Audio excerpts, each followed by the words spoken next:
I think we systematically overstate our agency, our degree of influence in these conflicts. And we think more or less implicitly, sometimes explicitly, that our influence is proportional to our firepower or our manpower. And I think that that's not true because we're a big blind giant most of the time. I think the watchword has to be humility, right? So you have to be humble in what you can achieve. And the corollary to that is endurance is more important than rapid effect. So in conventional conflict, you want to achieve decisive victory as quickly as possible. Because so much of what matters in these conflicts is informational, staying power is more important. Welcome to episode 9 of the Irregular Warfare Podcast. Your hosts today are myself, Kyle Atwell, and my co-host, Nick Lopez. In today's episode, we discuss what characteristics of military organizations influence success in counterinsurgency warfare. Our two guests start by framing where counterinsurgency falls in current national security priorities. They then move on to debate whether some military organizations are more effective at counterinsurgency than others, what characteristics support learning and influence success in COIN, and what lessons we can derive from recent COIN experiences for how to organize for and how to fight counterinsurgency warfare in the future. Dr. Colin Jackson is chairman of the Strategic and Operational Research Department at the U.S. Naval War College, an officer in the United States Army Reserve, and the former Deputy Assistant Secretary of Defense for Afghanistan, Pakistan, and Central Asia. He earned his PhD from MIT and has both extensive practitioner and research experience focusing on counterinsurgency. Dr. Austin Long is currently a senior policy advisor in the Department of Defense. Previously, Dr. Long was an assistant professor at Columbia University's School of International and Public Affairs. He published The Soul of Armies, Counterinsurgency Doctrine and Military Culture in the US and UK, which will serve as a foundation for today's discussion. You are listening to the Irregular Warfare Podcast, a joint production of the Princeton Empirical Studies of Conflict Project and the Modern War Institute at West Point, dedicated to bridging the gap between scholars and practitioners to support the community of irregular warfare professionals. Here is our conversation with Colin and Austin.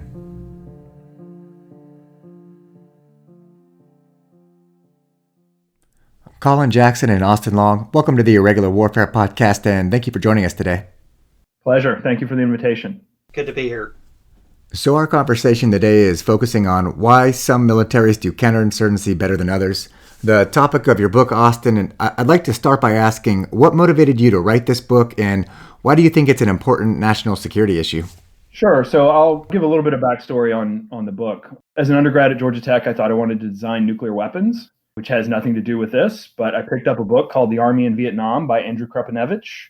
Just was on sale at the used bookstore, and I was like, Vietnam, we didn't cover that much in high school classes. I've seen Apocalypse Now. That's probably not entirely historically accurate, so maybe I should learn something about it. And the punchline of that book is the U.S. Army was full of hubris and was basically stupid in Vietnam, and that's why the war went the way it did. And I spent the next couple of decades sort of chewing on that, and the answer I came to is not quite the same answer.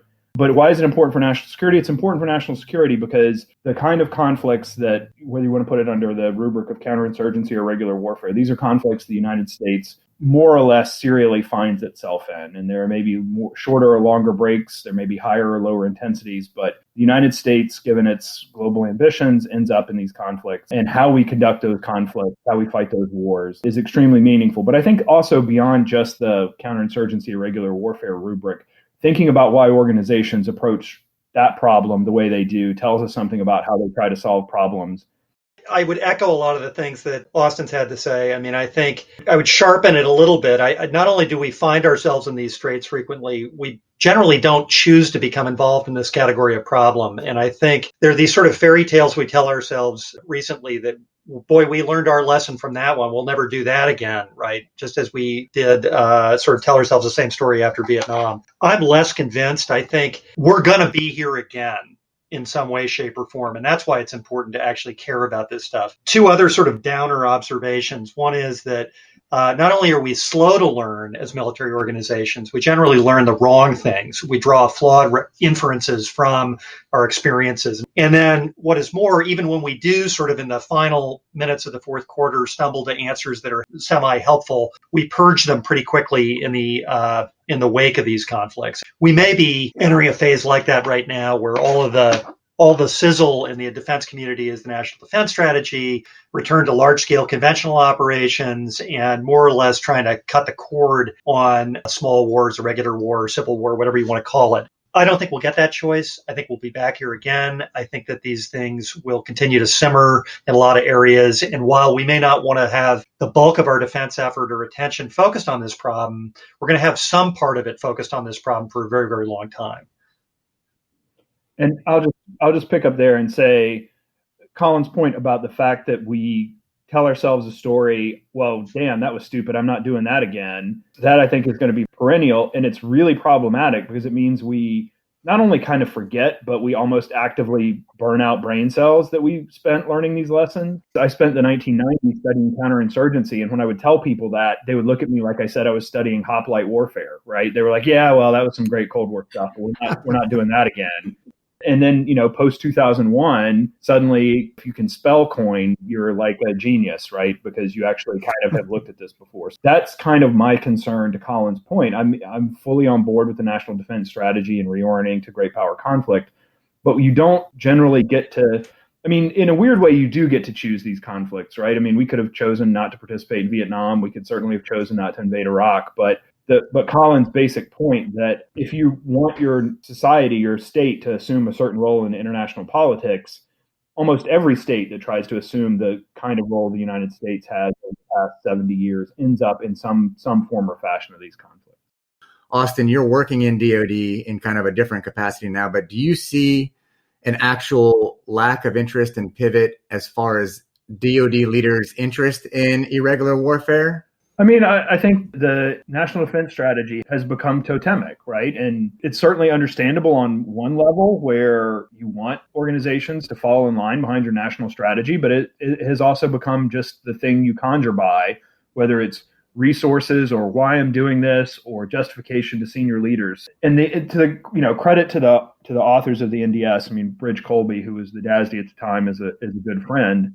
There was an explicit choice of we're not going to try to rush these missions. We sort of understand that we still have these commitments, but we're going to try to rebalance. I think part of the issue, though, is it's really hard to rebalance, right? When you have things like Colin's talking about in terms of what organizations want to do, you have finite resources, you have finite senior leader attention. So what's, in theory, a rebalance becomes a great power competition is all we care about, right? And that's, I think that's de facto what you end up with, even if that was maybe not the intention of any individual senior leader, who have to divide their time, including with COVID, right? Which when the NDS was written, nobody sort of anticipated that we'd have pandemic as a national security threat, but that's where we are. Yeah, and so I was there at the tail end of developing the NDS, and I walked into this meeting. It was early in my time in the Pentagon, and foolishly, when they asked for comments around the table, I actually preferred my input, and then there was like stunned silence afterwards. And the issue was precisely this. I went through the document, and the NDS draft that I was looking at mentioned Afghanistan twice in the entire document.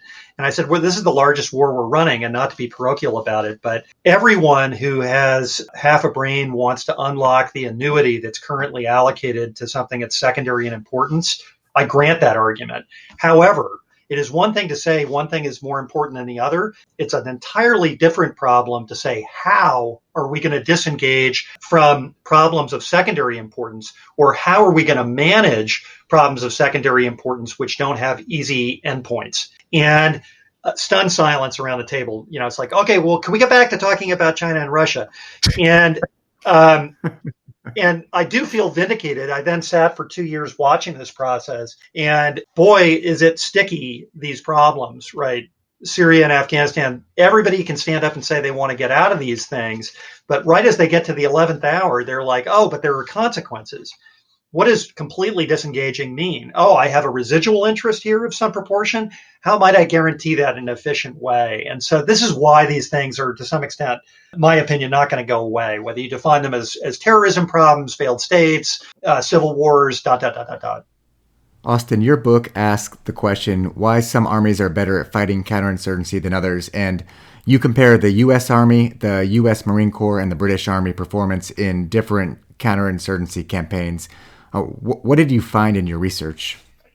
So the punchline of the book is that organizations, military organizations in particular, have formative experiences, which I call the first war, but it could be a series of wars. But it's how the organization comes to think of itself as a professional military. And so I argue that for the United States Army, it's really the Civil War.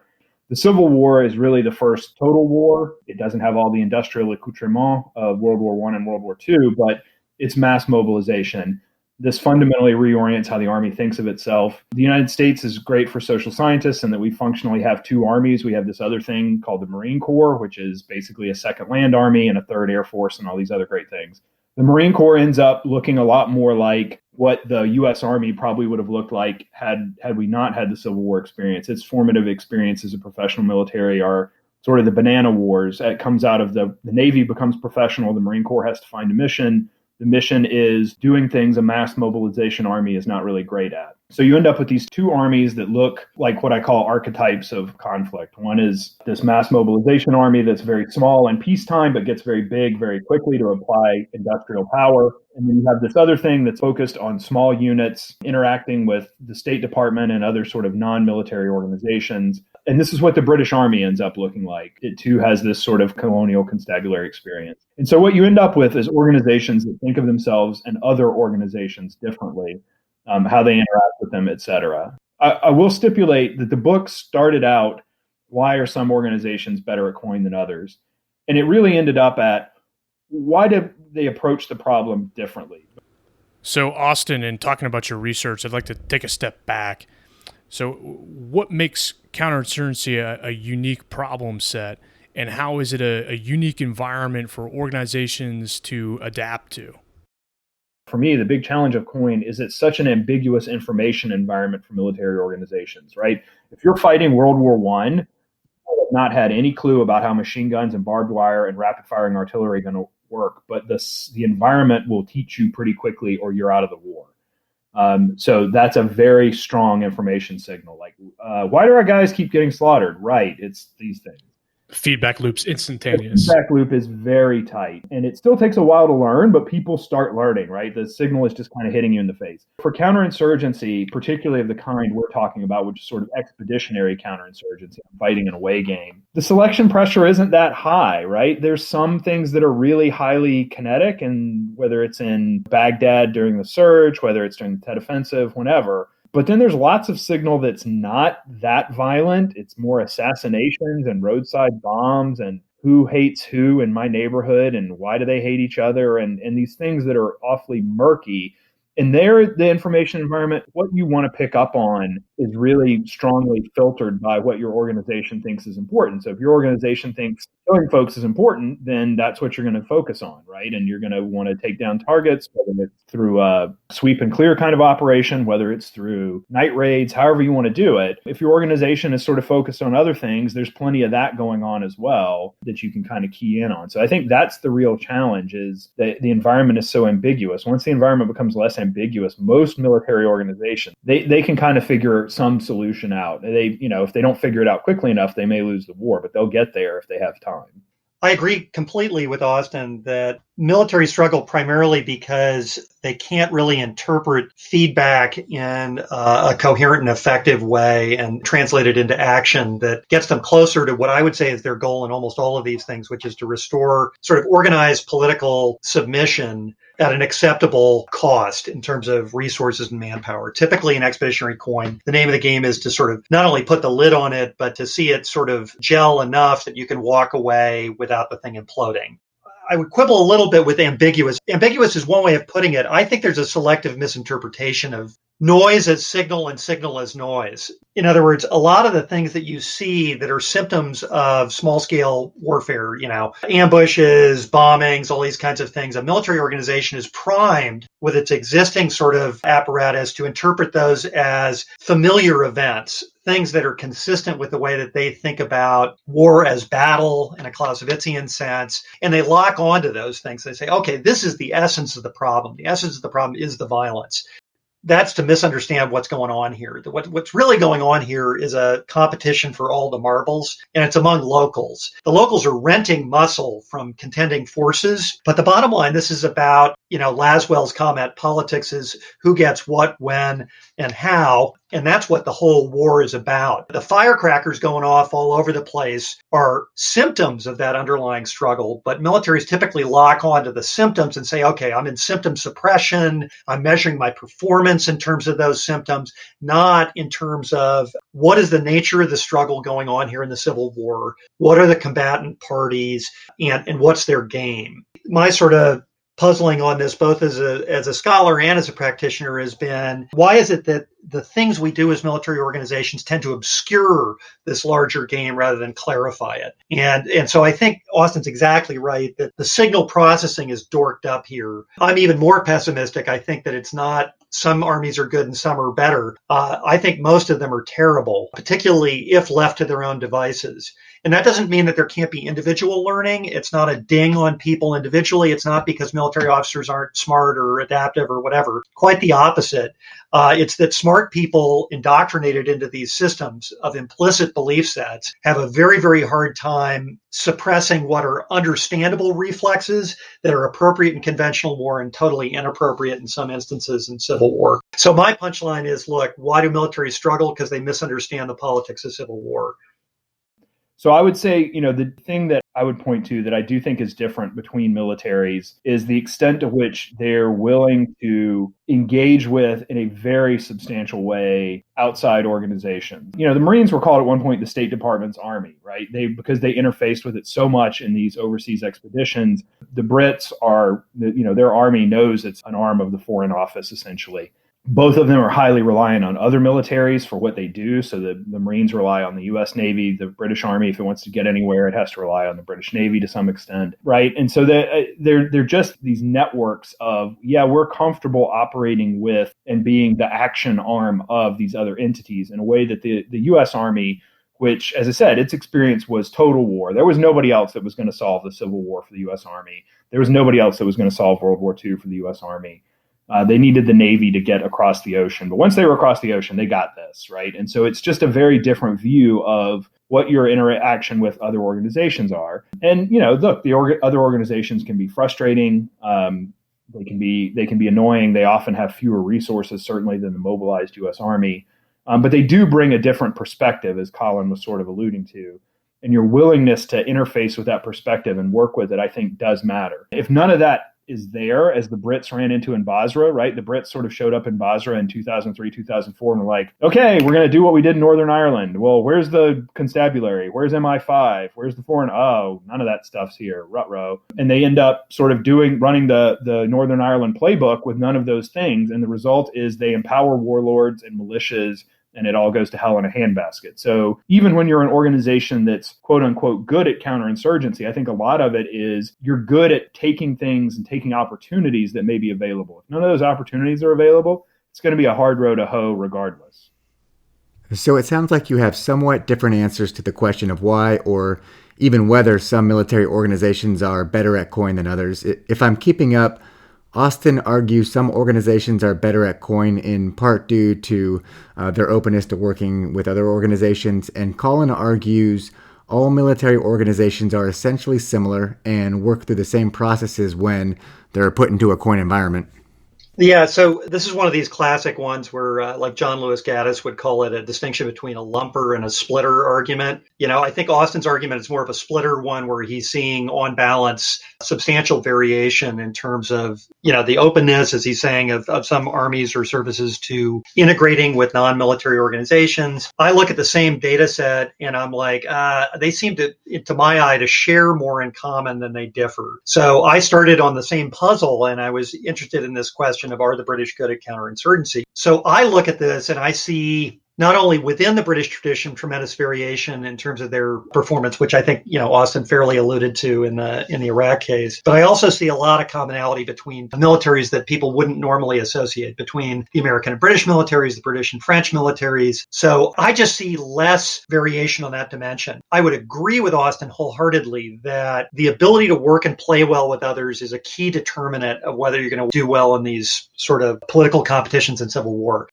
Colin, I'm interested to know if you see another explanation as to why some armies are better at conducting expeditionary coin and some are just not. I would look to a different sort of explanatory variable, which is implicit in his comparison of Marine Corps and Army. I think scale matters and scale hurts.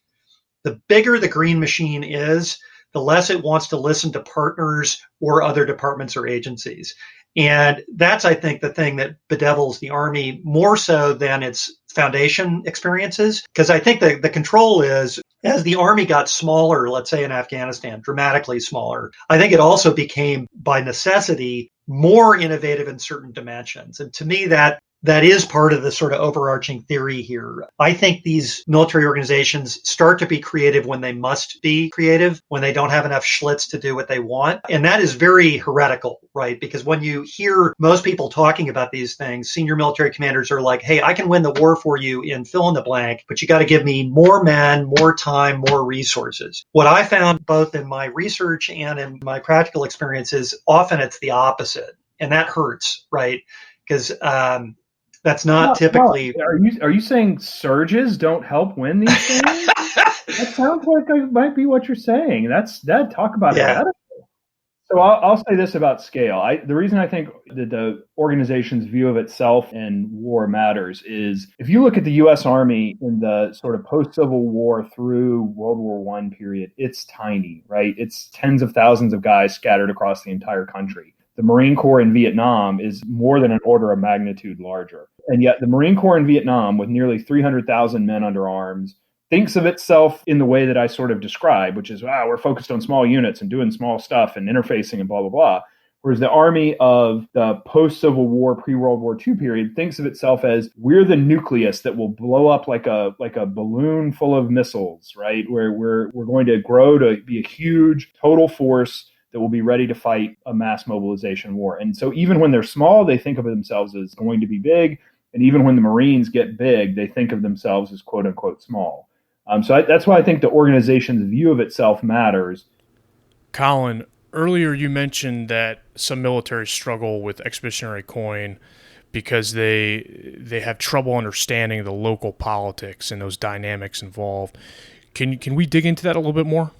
An old student of mine at the War College, battalion commander out of Ramadi in the 2005 timeframe, told this great story. And he was living the dream in Ramadi, where every time they rolled out the government center, they would get blown up, attack, complex ambush, IEDs, all this kind of stuff. And they would go to weekly engagement meetings in Ramadi, and they'd show up, and it was always the same guys. And the conversation would go something like this. Marines would say, well, we're here to help you, but we can only help you if you let us help you. This violence is preventing us from doing all these positive things for you out here, ... Why can't we get along? And the answer from the Greek chorus week after week was essentially, well, this is really unfortunate how you get blown up every time you roll out the gate, but this really isn't about us. This is people from out of town who are doing it to you. And we wish we could help you, but we really can't. And one day they walk into the engagement meeting, and this is late, I think it's like in December of 2005, and they walk into the engagement meeting, and it's a totally different set of people, completely.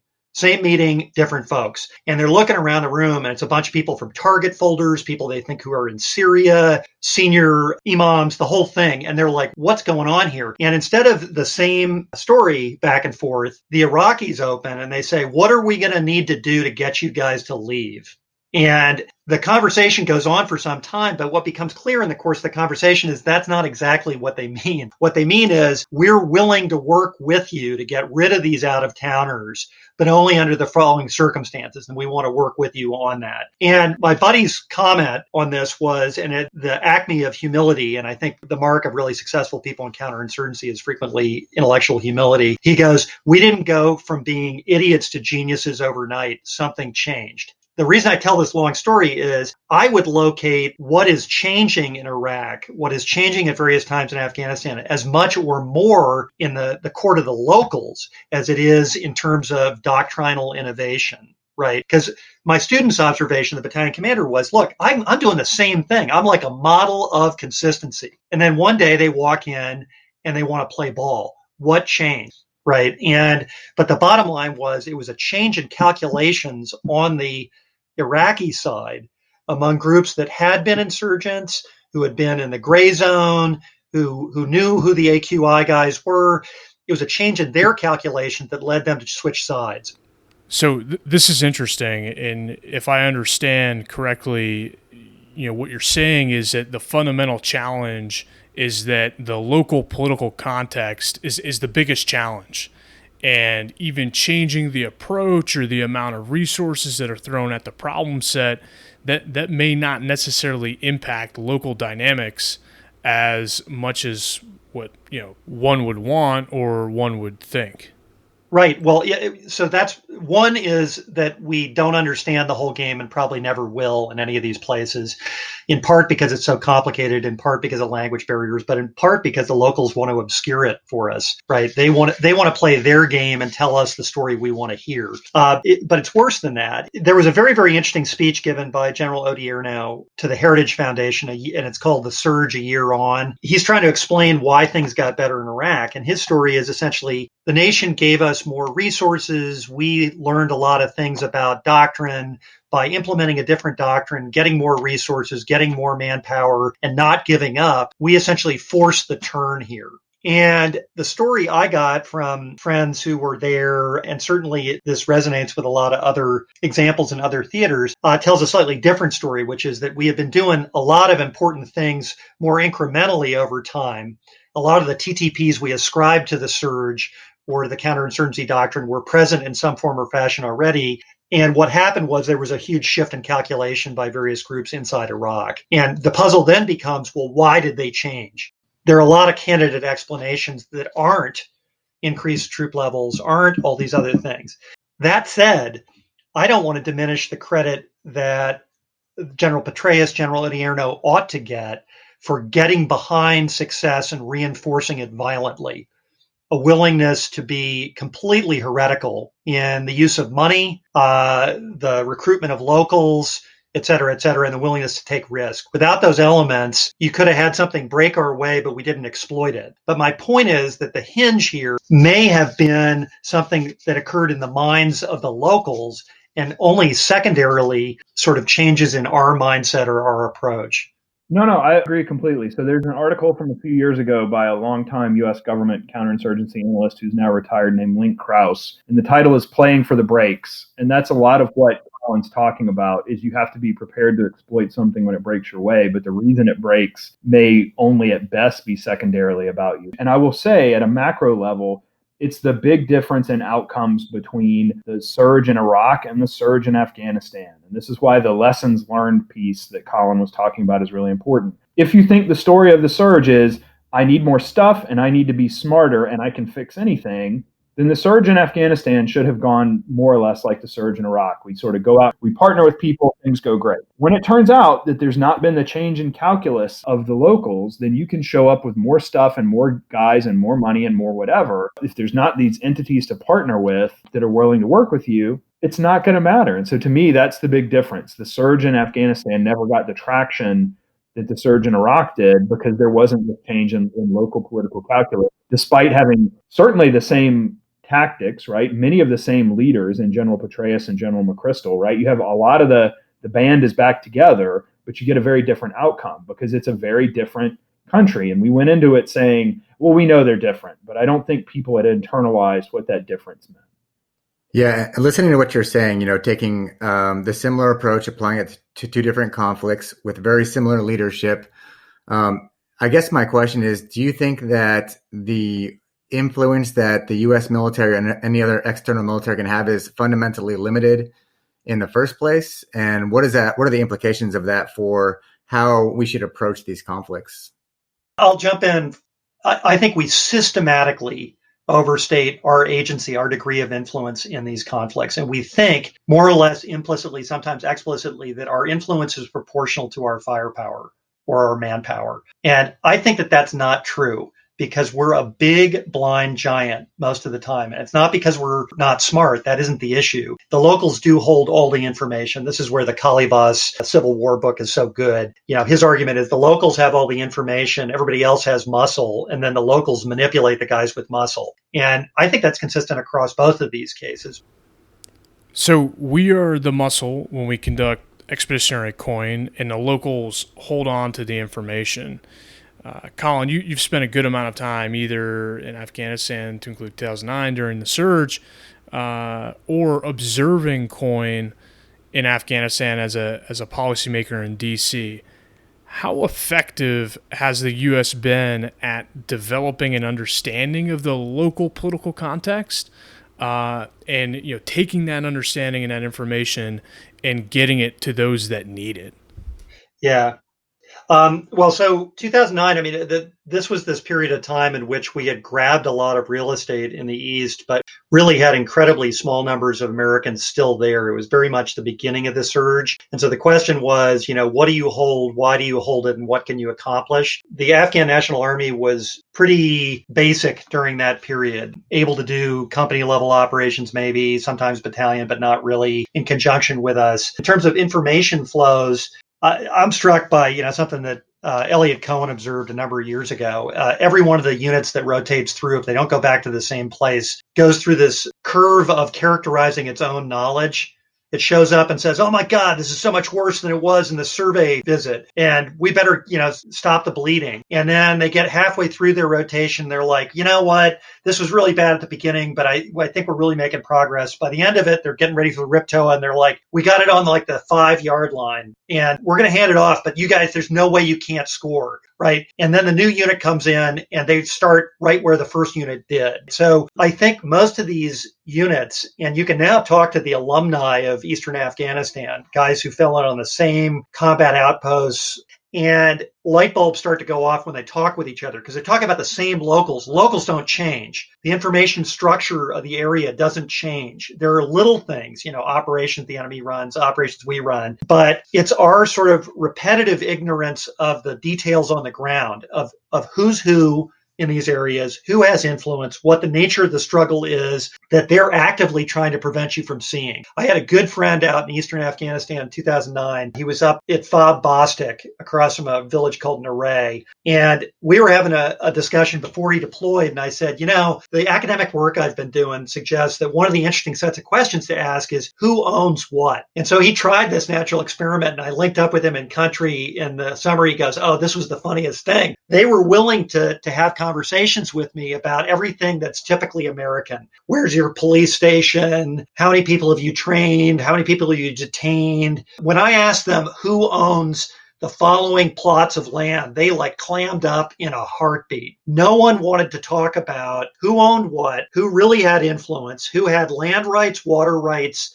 In other words, the real political game they didn't want to talk about because that was the real game. So on the point of turnovers and local knowledge, I'll tell a little anecdote from my time interviewing Iraqis in 2007 timeframe. So the point of that project was just to figure out what was motivating people to participate in political violence by interviewing detainees. And so one of the outliers that I wanted to look at was a guy who had been detained 4 times by the United States and sent to a theater level internment facility. So in this case, Camp Bucca.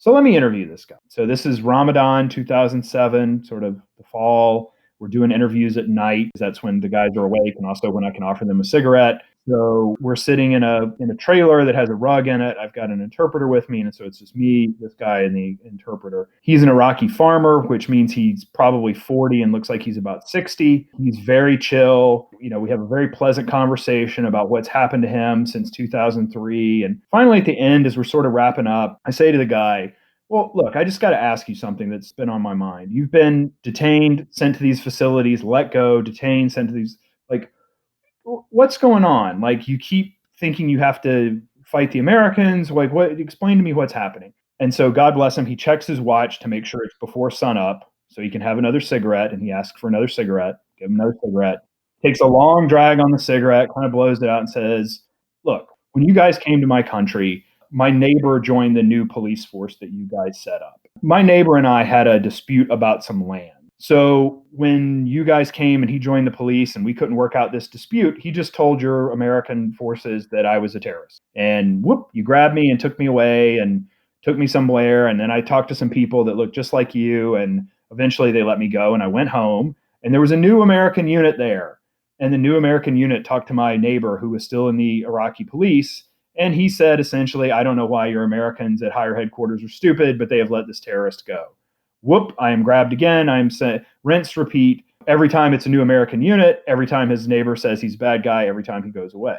Plausible story, but maybe it's not true. So I actually go back and look at his detention records kind of in detail. He was detained the time I spoke to him for allegedly shooting a mortar at Balad Air Base, right? So north of Baghdad. He's at Camp Bucca right now, which is at the very southern end of Iraq. At the time he was alleged to have been shooting mortar at Balad, he was still detained for that third time at Camp Bucca. So unless he broke out of Bucca, drove all the way through Iraq, shot a mortar at Balad, and then drove all the way back to Camp Bucca and broke back into Camp Bucca, there's probably some validity to his story, right? Somebody just didn't even bother to look at dates. They just said, this is when he did it. It's fine. The Americans aren't going to check. I don't know if he was still detained or not. And thus we end up with this guy who goes through this cycle of American learning or lack thereof during these turnovers. To me, it encapsulates that problem that Colin's talking about local knowledge. People will use us to the extent that they can to solve their own local disputes. I think it's important because something we talked about earlier is that we can make statements like, what are the characteristics of an army that makes it more or less effective in counterinsurgency? And the presumption there is that whatever we send there is going to have some influence on the outcomes of the conflict. But it seems like your argument, Colin, is that, whatever we send should be understanding that our influence over the local population, the local politics, is going to be limited by what we know, essentially. And we can have an influence, but our influence may be less determined by what we do and more determined by our ability to kind of support the right actor and hope they do kind of things based on their local knowledge that advance our interests, essentially. That's right. And I think I'm going to abuse this metaphor, but it's like retuning your antenna. Instead of having your antenna tuned to pick up signals of gunfire, bombs going off, these types of things, you got to retune your antenna to sort of understand what the underlying political struggle might be about. And so I said before that humility is one of the determinants of success in counterinsurgency, I think, at every level. I'd note various people who I think fell into this category. I mean, Scott Miller is an example, Joe Votel, guys who were not afraid to be intellectually humble, even though they were super capable people. It was that combo that was powerful. The other thing is empathy. Can I actually put myself in the shoes of the locals conceptually? That, to me, if you have that plus humility plus some dwell time, then you at least have the possibility of understanding what the underlying game might be. And then many things are possible. If you come in with the opposite set of traits, highly intelligent, but not empathetic, it's all about me, give me more stuff, give me more time, I think you run a much lower probability of having meaningful influence or to have success in the setting. So this is a good point to pivot to our final question, which is, what are the implications of your research and experiences for policymakers and practitioners? If we have such kind of limited understanding or influence over local politics, what does that mean for how we fight the imminent stream of counterinsurgency threats that are going to show up over the next several decades? Colin has said it several times, but I think the watchword has to be humility, right? So you have to be humble in what you can achieve. And the corollary to that is endurance is more important than rapid effect. So in conventional conflict, you want to achieve decisive victory as quickly as possible, application, combat power, et cetera. Because so much of what matters in these conflicts is informational, staying power is more important. And there's the sort of corollary to that is therefore your burn rate of resources is really important. The reason small footprint matters so much to the extent that you can do it is that it means you can keep doing it indefinitely, right? And that has implications both for not only what you learn, but also how your adversary thinks about the conflict.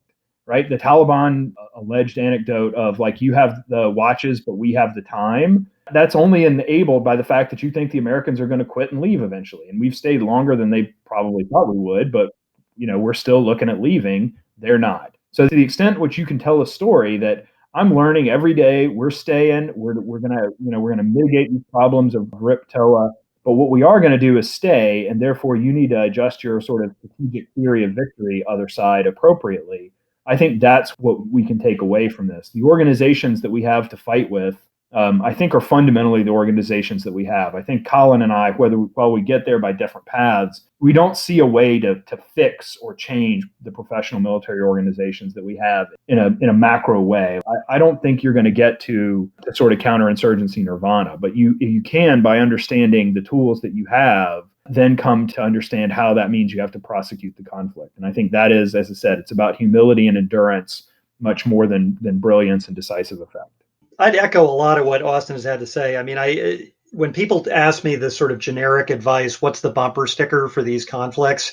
It's hang on until something breaks your way.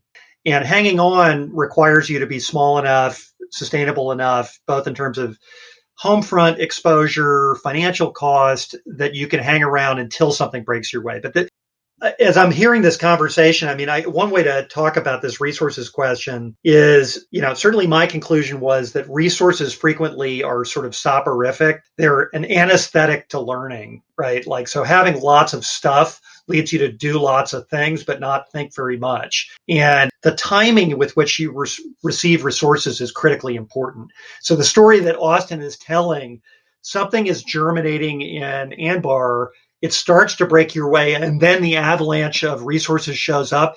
That's why that's so successful. In the other instance, in Afghanistan, we assume that the causal agent is the resources. And so we flow a lot of stuff in there, but that break didn't precede, certainly, the arrival of the resources and really doesn't flow from it. And so we may have gotten some really substantial achievements in a classic snuff out the fire mode, places like Helmand and Kandahar, where we sat on top of the population for 18 months, violence went down. But the problem was, as we uncovered after that, violence reignited. So I think timing of resources is critical.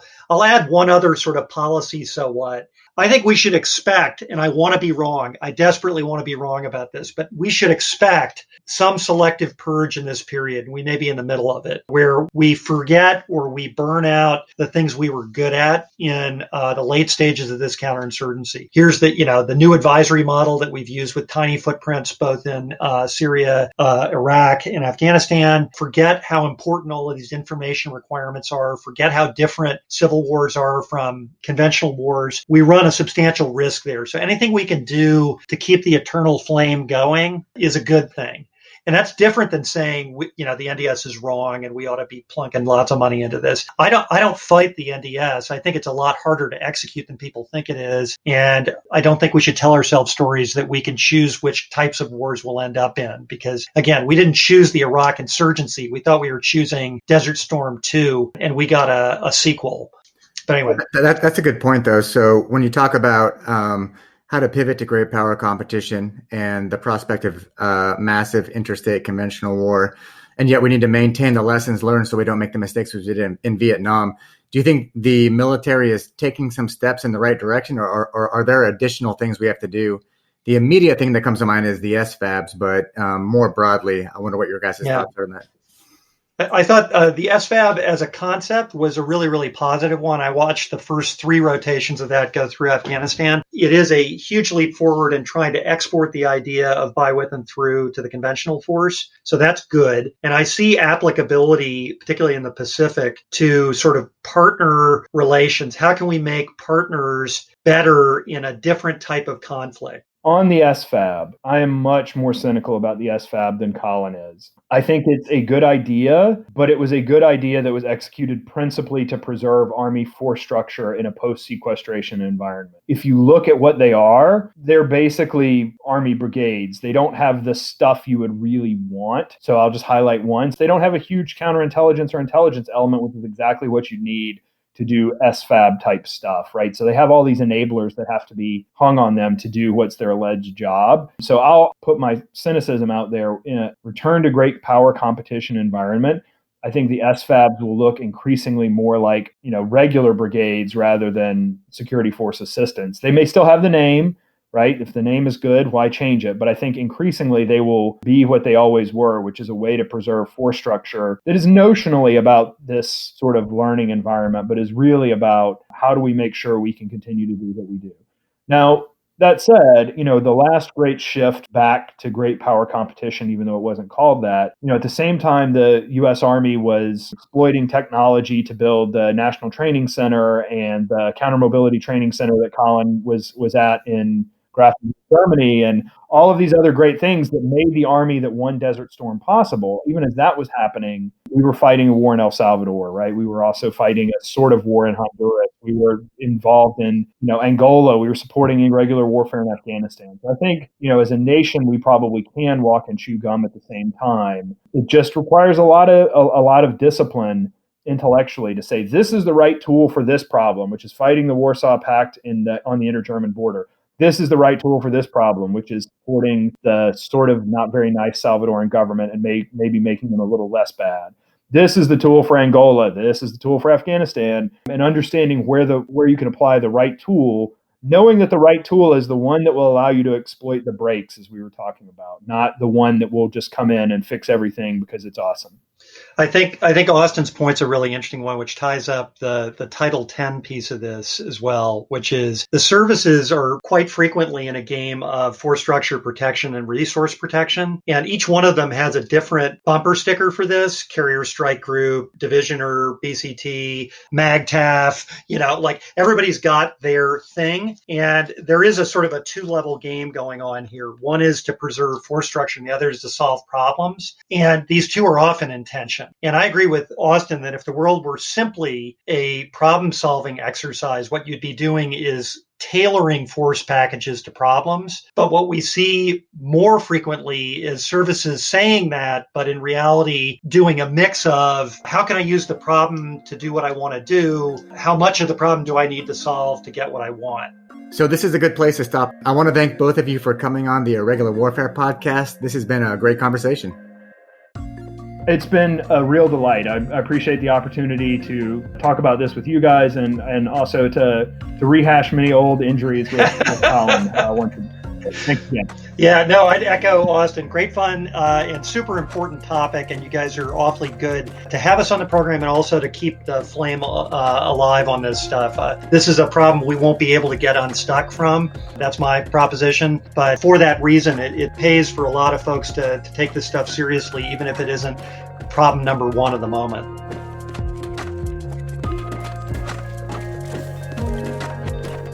Thanks again for listening to episode 9 of the Irregular Warfare Podcast. We release a new episode every 2 weeks. In our next episode, Dr. Sue Bryant and Brigadier General Retired Kim Field talk about the human domain of warfare. After that, Joe Felter will join us to discuss the characteristics of an effective Indigenous partner force based on both his doctoral research at Stanford and extensive experience as a military and civilian practitioner in the Philippines. Please be sure to subscribe to the Irregular Warfare Podcast so you don't miss an episode. You can also follow and engage with us on Twitter, Facebook, or LinkedIn. One last note. What you hear in this episode are the views of the participants and do not represent those of West Point or any other agency of the U.S. government. Thanks again, and we will see you next time.